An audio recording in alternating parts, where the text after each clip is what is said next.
You don't have a money problem. You have a tiny purchase problem that keeps repeating itself. $8,000 here, $15,000 there.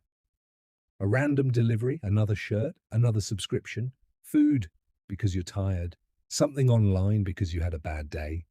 None of it feels dangerous. That's exactly why it is. Now imagine you stop, not forever, just 1 year.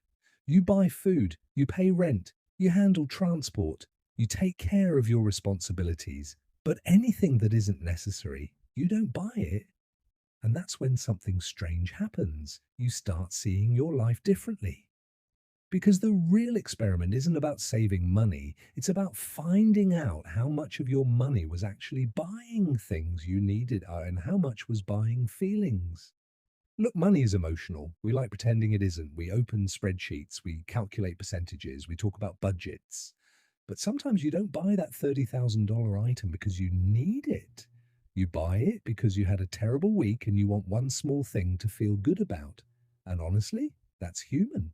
The problem is when "I deserve this" becomes the excuse you use every week, because eventually your lifestyle starts consuming the very freedom you're working for.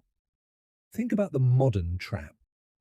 You earn more, then you upgrade your phone, earn more again, better apartment, more expensive clothes, more eating out, more subscriptions, more convenience. Your income rises, and somehow your breathing room doesn't. That's lifestyle inflation. And it is sneaky because it doesn't feel like you're getting poorer. You actually feel richer until the month gets difficult. Then you realize you didn't build a bigger financial life, you just built a more expensive one. Now let's do the uncomfortable math. Let's say you look at your spending for a normal month and discover that roughly $50,000 is disappearing into things you don't really need. Not rent, not food, not medicine, not transport, just the little extras. $50,000 doesn't sound life-changing, but multiply it by 12 months. That's $600,000 in 1 year. And this is where people make a mistake. They look at $600,000 and think, okay, I saved $600,000. No, you saved the money, but you also saved every future decision that money could have funded. Suppose, purely as an illustration, you invested $50,000 every month and somehow averaged 10% a year over the next 10 years.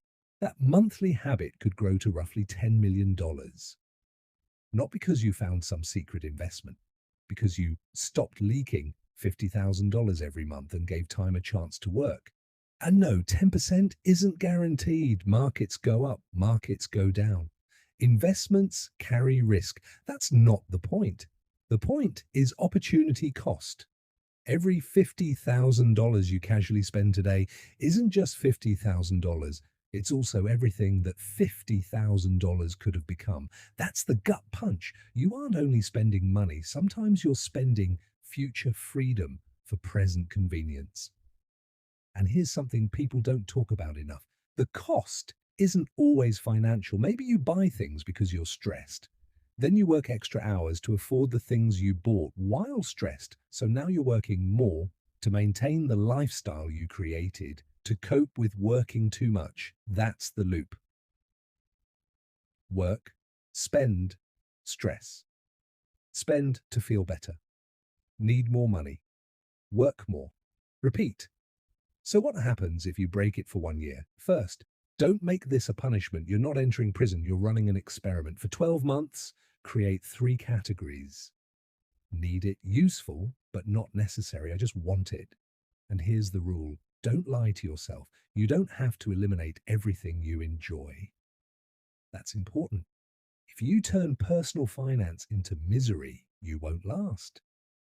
Give yourself a small amount of guilt-free spending, then protect everything else. Second, use the 24-hour rule. You want something that isn't necessary? Don't buy it today. Put it on a list. Come back tomorrow. You'd be amazed how often "I need this" turns into "why did I even want that?" Third, move the money immediately. If you normally waste $50,000 a month, don't leave $50,000 sitting in your spending account hoping you'll behave. Give the money a job before temptation gives it one. Fourth, Track what you almost bought. This is where the experiment gets interesting. Write down the things you wanted but didn't buy. At the end of the month, add them up. You might discover that the version of you who thought he couldn't save was actually spending a lot more than he realized. And after 3 months, something changes. You stop automatically reaching for your wallet. You start asking a different question. Not, can I afford this? But, do I want this more than I want what this money could become? That's a completely different relationship with money. Because being financially healthy isn't about becoming some emotionless spreadsheet robot who gets excited about spreadsheets at 2 a.m. It's about buying back your choices. Money can buy you time. Time to leave a terrible job, time to handle an emergency without begging someone, time to start a business, time to rest, time to say no. And that's why this 1 year challenge matters. Not because you need to become cheap, not because buying nice things is evil, and definitely not because every person with financial problems is irresponsible. The world is expensive. Emergencies happen. Families need help. Income isn't always stable. Saving isn't equally easy for everybody, but if you can create even a little breathing room, protect it. Start with 30 days if a year feels impossible.